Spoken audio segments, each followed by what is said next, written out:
The Ram Mandir Bhoomi Pujan has concluded, and the usual crying babies, as I like to call them, the usual cribbing ones, the activists, the journalists, the so called protectors of the morality of India, they are now speaking again.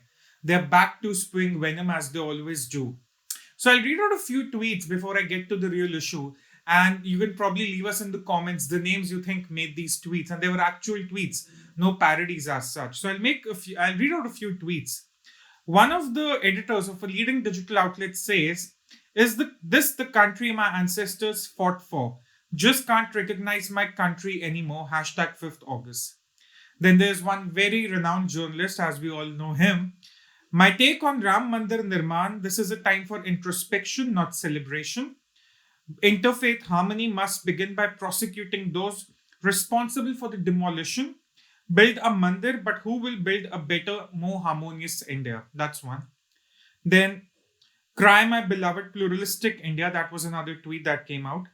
And there's one tweet I particularly am very interested in. It says, I remember when Modi's second term started, I had written in my news column that this would be one of the term of the Sanghi wish list. Two done. Next is the Uniform Civil Code that is coming.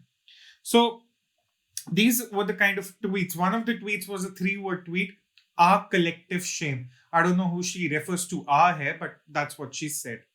So, of course, there were a lot of people yesterday as the Prime Minister was conducting the Bhoomi Pujan. They were crying their hearts out.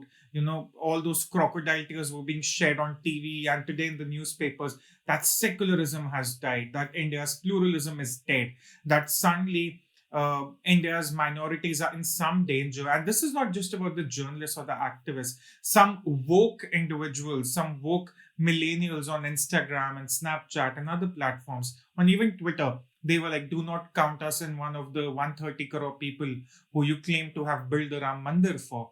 So everyone was trying to best to be the woke they are. They were trying to question the secularism. Of course, that didn't work out very well. Why? Well, one easy answer to that question is why there's no death of secularism as such.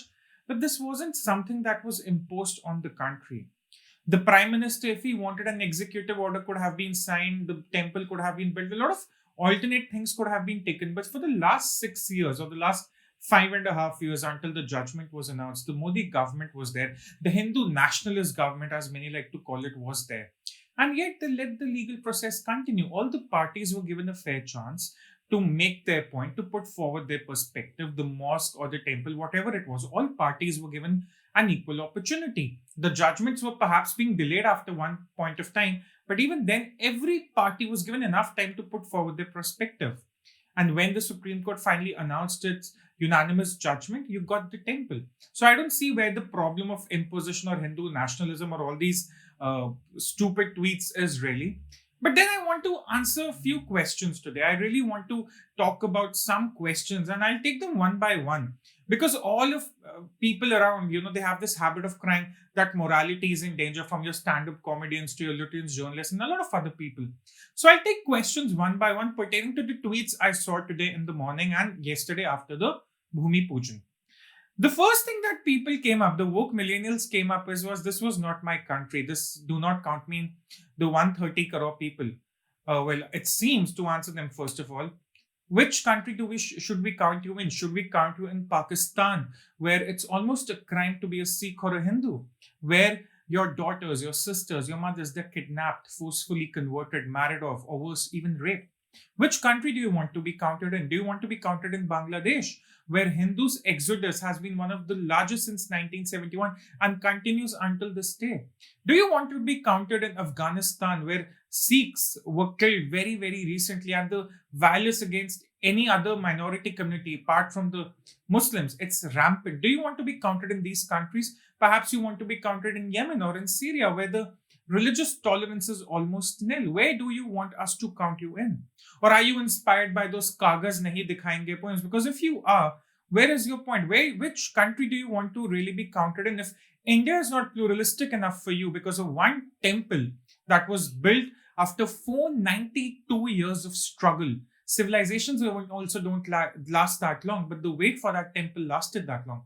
So if you do not want to be counted in the country, in the 130 crore people because of this one temple, Do tell us which country you want we want to be counted in. Perhaps in China, where they won't even consider your religious perspective or your religious choice. They will probably school you in their own ways. So, which country do you want to be counted in? That's the first question. The second question was this tweet I read: collective shame, our collective shame. Well, this firstly came from a journalist who wrote this very elaborate, fictitious book about the Gujarat riots, book which even the Supreme Court did not take seriously. She was seen spreading fake videos from her very prominent Twitter account during the CA protest about a mosque being demolished. And today she has the audacity to say it's the collective shame. Well, if this is the collective shame of the country, was what is the pride of this country? Because she's the same lady who convinced so many Muslims that their citizenship was going to go after the CAA. Where was the shame then? Where was the shame in her lies then? So where is the collective shame really? If a process has taken a proper legal recourse, it's gone through the Supreme Court, it has taken all the parties into consideration, where is the shame? So this is the second question I have answered to. Now the third question. Now some said that because the Prime Minister conducted the Bhoomi Pujan himself, participated in such an elaborate fashion with all the coverage there was, the inclusion has died. Now, this is the most absurd comment I've come across. I'll tell you why. It's the seventh year of the Modi government. We are already in the seventh year. Where was the this question of inclusion when Jan Dhan accounts were being opened in the first tenure of the Modi government? When it was made sure that every Indian comes under the Aadhaar gambit? When it was made sure that poor women get the LPG cylinders? Tell me one government scheme from the center which has differentiated between Hindus or other any minority community. So how is it that with one temple is the inclusion dead? How does it change anything on the ground? Will Hindus get more LPG cylinders as compared to say someone in the minority community? No. Are their Jandhan accounts more valuable for someone let's in the minority community? No. Will the Ayushman Bharat scheme, healthcare insurance, healthcare cover for 50 crore Indians be first awarded to Hindus and then to other minority communities? No. So, where is the question of inclusion? How does the construction of one temple, which has been done through proper legal recourse, affect the inclusion of the entire country of 130 crore people? That's the third question. I do not know why it's being asked. Number four. Now, if wherever there is talk of secularism, fake secularism, sham secularism, you'll see the Congress party and Manish Shankar Iyer, who you remember from a lot of jibes he made on the Prime Minister. And he often once also commented that Rahul Gandhi is as fit to rule the Congress party as Aurangzeb was after Shah Jahan. So that's the kind of mentality Manish Shankar Iyer comes with. And he wrote a very elaborate editorial today that why are the Congress party workers now claiming that Rajiv Gandhi put the first foundation for the Ram Temple when he did not, when Rajiv Gandhi was a mere stamp paper. So on one hand, we have the likes of Digvijay Singh and Kamal Nath trying their best to show that, yeah, the Congress isn't there with the Ram Mandir pursuit. And on the other hand, you have the Manish Shankar Ayers who are saying, no, we never claimed any of it. And there's a fight of perception. Well, when you talk of the Congress, when you talk of the Congress party, the UPA tenure comes to mind. And I'll go back to 2007. The Congress party, because there was some discussion about the Ram Setu, the construction of the Ram Setu, they actually said that Ram was a mythological character. Shri Ram did not exist. That was the word of the Congress party. And today they are coming back to say, oh no, we have a claim on the temple. We laid the foundation of the temple. Or they're saying, oh, I mean, there's a lot of inner party fight going on. So you never know what is really going on with the Congress party. But it must be remembered, Manish Shankar Iyer must remember that it was his Congress party that actually denied the existence, even the idea of existence of Bhagwan Shri Ram. So that's the next question. Now, there's also a lot of Congress high-headedness I want to talk about. Everyone is asking Priyanka Gandhi and Rahul Gandhi to come forward, put forward their perception, and to save the secularism of India. Well, wasn't it Manmohan Singh who said in the first UPA tenure itself that Muslims have the first right to every resource in India? This is as wrong as saying that Hindus have the first right to all the resources in India. Where was the secularism then? Where was the secularism when Congress was going on it minority appeasement year after year after every state election? Where was the sham secularism then? So where does this Congress high-headedness really come from? It comes from one simple aspect. The the proclamation that they are somehow the saviors of the morality of India. Now, there were some supporters who said that if the Congress was in power, they would have built hospitals, they would have built educational institutes, they would have built COVID-19 vaccination centers and whatnot. Well, if they were really that ambitious, why couldn't Rahul Gandhi build anything in Amethi? Why was he voted out from there? And the last question of peaceful harmony. Somehow people have started believing that the building of the Ram temple has something to do with the decreasing social harmony. Well, let's assume for a while second that the temple was not being built, the Bhoomi Pujan had not happened, the legal recourse was still going on, the case was still in the Supreme Court.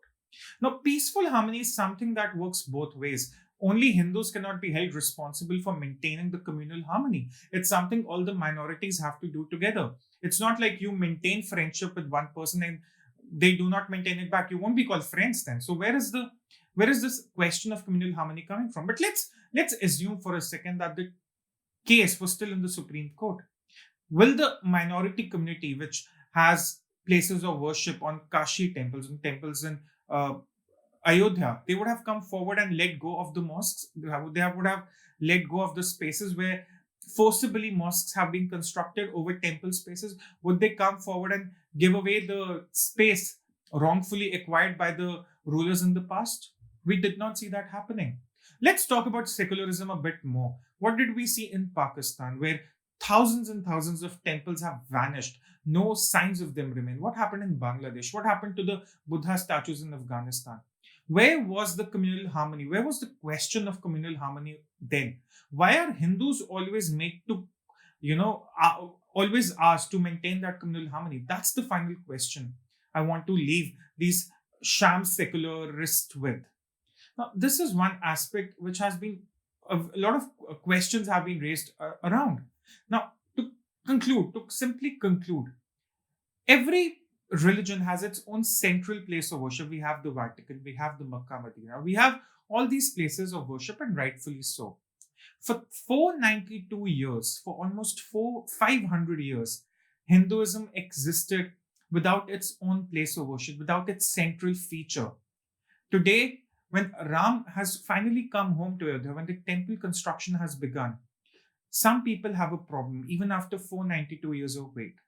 They should really introspect amongst themselves that what is really concerning them, that the decision did not go in their favor, or that their pursuit of making Hindus apologetic about following their religion, about wearing the religion with pride on their sleeves, they can no longer do that. They can no longer make Hindus apologetic. This is one thing these sham secularists must introspect about. Thank you.